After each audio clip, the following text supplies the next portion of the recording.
নমস্কাৰ।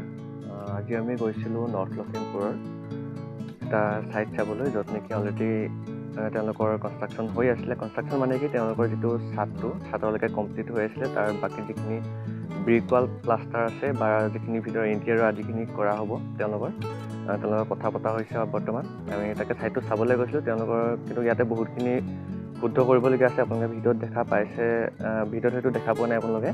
তাতে মানে বহুতখিনি ভুল হৈ আছে, সেইখিনি আমি ৰিপেয়াৰিং কৰা হ'ব। ৰিপেয়াৰিং কৰাৰ পাছত আমি গোটেইখিনি যিটো ইণ্টেৰিয়ৰখিনি হয়, brick wall, plaster, colour, Putin বা টাইলছৰ পৰা আদি কৰি যিটো মডুলাৰ কিটচেন এটা দিয়ে, চিমনিলৈকে আমি গোটেইখিনি বা পানী টেংকি আৰু যিটো আমাৰ চেপ্টিক টেংকি হয়, সকলোখিনি আমি কৰি দিয়া হ'ব। তাকে ছাইটটো চাবলৈ গৈছিলোঁ।